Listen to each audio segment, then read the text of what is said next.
Matthew chapter 14. At that time, Herod the tetrarch heard the report concerning Jesus, and said to his servants, "This is John the Baptizer. He has risen from the dead. That is why these powers work in him." For Herod had arrested John, bound him, and put him in prison for the sake of Herodias, his brother Philip's wife. For John said to him, "It is not lawful for you to have her."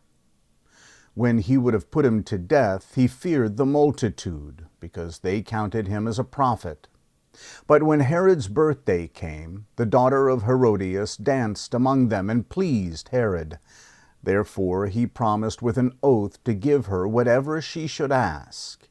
She, being prompted by her mother, said, "Give me here on a platter the head of John the Baptizer."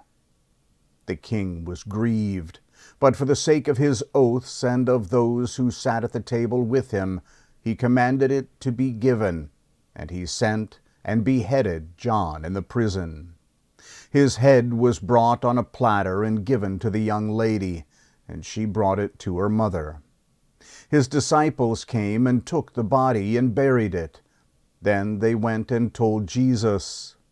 Now, when Jesus heard this, he withdrew from there in a boat to a deserted place apart. When the multitudes heard it, they followed him on foot from the cities. Jesus went out and saw a great multitude.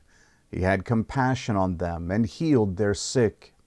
When evening had come, his disciples came to him, saying, "This place is deserted, and the hour is already late.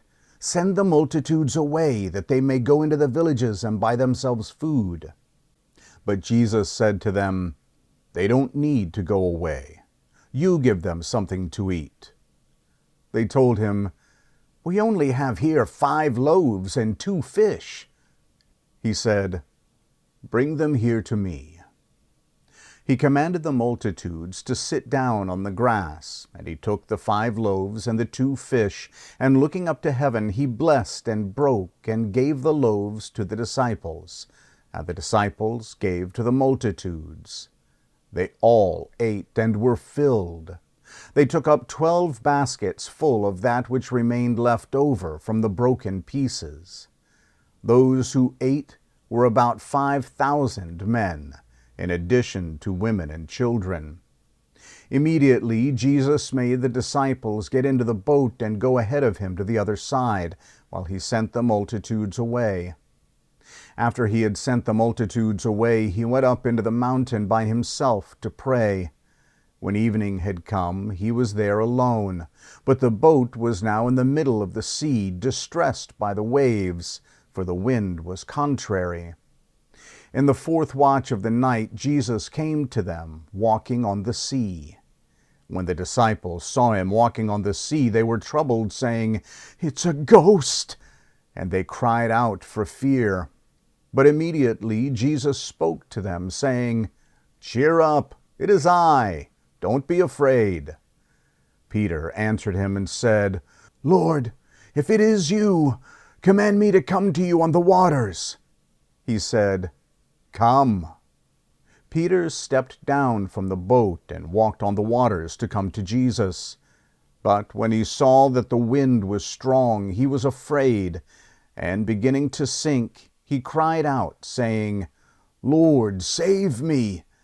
Immediately Jesus stretched out his hand and took hold of him and said to him, "You of little faith, why did you doubt?" When they got into the boat, the wind ceased. Those who were in the boat came and worshipped him, saying, "You are truly the Son of God." When they had crossed over, they came to the land of Gennesaret.